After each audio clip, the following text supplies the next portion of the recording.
हमारे साथ इस समय जुड़े हैं मदन लाल जी, जो प्रदेश प्रभारी भी है और जवालापुर विधानसभा से चुनाव की तैयारी कर रहे हैं। किस तरह की प्रबल दावेदारी आप अपनी देख रहे हैं? वर्तमान विधायक का क्या कोई उपलब्धि जवालापुर विधानसभा में है?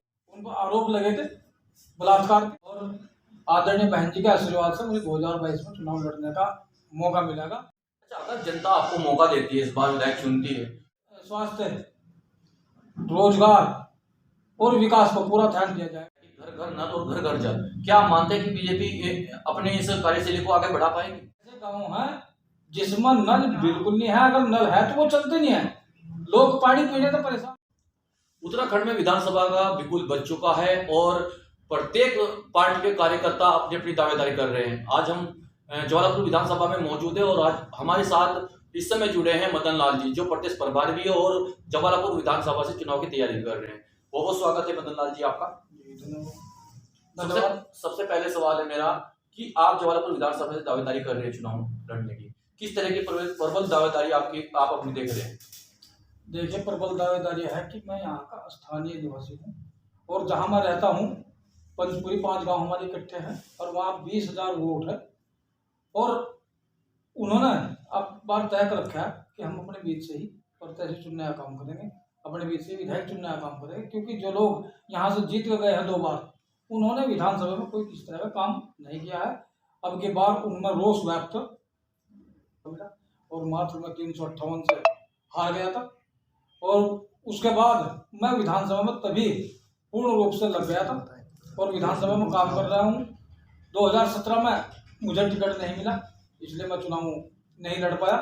2022 में मुझे उच्च पदाधिकारियों को इंडिकेशन हुआ था कि आप विधानसभा जवालापुर में काम करो, और मैंने 1.5 साल हो गए काम कर रहा हूँ विधानसभा में, और अब की बात पूरे गांव पूरे क्षेत्र में मैंने घूम लिया है।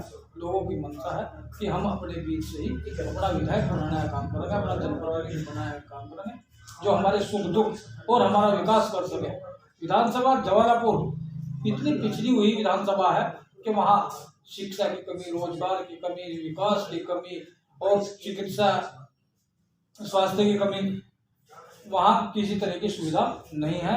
वो बैकवर्ड इलाका है और लोग वहाँ से जीत कर चले गए हैं, लेकिन विकास कराने का काम बिल्कुल नहीं किया है। आज खनन की वजह से सारी सड़कें टूटी पड़ी है, विधायक खनन करवा रहे हैं और सड़क टूट रहे हैं, सड़क बनवाने का काम नहीं कर रहे हैं बिल्कुल भी। और आप किसी भी गांव में जाकर देख लो, बड़े बड़े गड्ढे सड़कों में हुए हैं, वहाँ के लोग बहुत परेशान हैं। लेकिन जो वर्तमान यहाँ पर विधायक सुरेश राठौर जी, उनका तो कहना है कि सड़कों का जाल बिछा दिया गया है बीजेपी सरकार में, हर गाँव हर जो मुख्य रोड है वो सब बना दी गई है, तो क्या कहेंगे इसे? बिल्कुल नहीं है, सड़कों का जाल कुछ नहीं बिछाया। आप जाकर देखो, किसी भी मेन रोड पर चले जाओ, विधानसभा की किसी मेन रोड पर सब में गड्ढे पड़े हुए हैं, और 5 साल के बीच में कोई काम नहीं किया होगा। 1-2 सड़कें कोई ऐसी बनी होगी, लेकिन विधानसभा क्षेत्र जवालापुर में मुझे नहीं लगता कोई काम हुआ होगा। मेन सड़कें टूटी पड़ी हैं सर। अच्छा, वर्तमान विधायक का क्या कोई उपलब्धि जवालापुर विधानसभा पे है जो उन्होंने, जिनके दम पर वो आगे चुनाव लड़ने की तैयारी कर रहे हैं? उपलब्धि तो एक हुई थी, आपने देखा होगा मीडिया के माध्यम से चले, उनको आरोप लगे थे बलात्कार के, भले चाहे वो सत्ता के हनक में उन्होंने खत्म करा दिया हूँ, लेकिन उनकी आवाज जनता तक पहुंच चुकी है उनके चरित्र के बारे में भी। तो विकास तो कराने की बात, आप किसी भी क्षेत्र में चले जाओ, अगर विधायक को भी बताएगा कि विधायक हमारे बीच में आया या कोई काम किया, तो बताता पूरे क्षेत्र में कहीं घूम कर देख लो। उन्होंने खाली जो है ना विधायक बनकर ऐसा आराम करने का काम किया है, जनता के दुख दर्दों में कोई सरोकार नहीं रहा। अच्छा, अगर 2022 में अगर बसपा से आपका टिकट नहीं होता है तो क्या आप चुनाव देंगे? नहीं, मुझे उम्मीद है बहुजन समाज पार्टी में मेरी मजबूत दावेदारी है, और आदरणीय बहन जी के आशीर्वाद से मुझे 2022 में चुनाव लड़ने का मौका मिलेगा।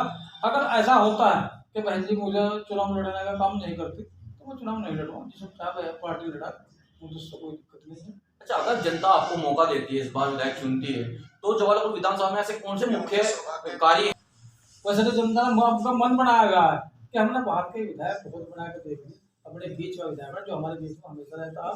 मैं अपनी विधानसभा के किसी भी गांव में जब भी कोई याद करता हूँ मैं खड़ा रहता हूँ, चाहे मुझे कहीं बुला, मैं वहाँ जाना काम करता हूँ, और शिक्षा और सुरक्षा और स्वास्थ्य, रोजगार और विकास को पूरा ध्यान दिया जाएगा, क्योंकि इससे ही विकास की गति तय होती है।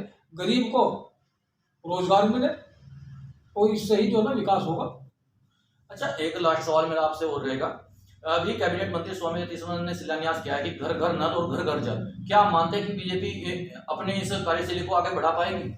विधानसभा क्षेत्र ज्वालापुर में ऐसे गांव हैं जिसमें नल बिल्कुल नहीं है, अगर नल है तो वो चलते नहीं है, लोग पानी पीने से परेशान है। जैसा हजार टोंगिया है, रसूलपुर टोंगिया है, वहां पर जो है ना पानी की व्यवस्था सही नहीं है, तो नल तो बहुत दूर की बात है। चलिए, बहुत बहुत धन्यवाद मदन लाल जी, आपने इंडिया 29 न्यूज से बात की। देखिए, हमारे साथ मौजूद थे मदन लाल जी, जो ज्वालापुर विधानसभा में बसपा के टिकट पर चुनाव की दावेदारी कर रहे हैं और प्रदेश अध्यक्ष भी वर्तमान में हैं। अभी देखना इस बात का होगा कि जनता मदन लाल जी 2022 के चुनाव में जीत का ताज पहनाती है। कैमरा पर्सन के साथ मैं अली रुमा, इंडिया 29 न्यूज।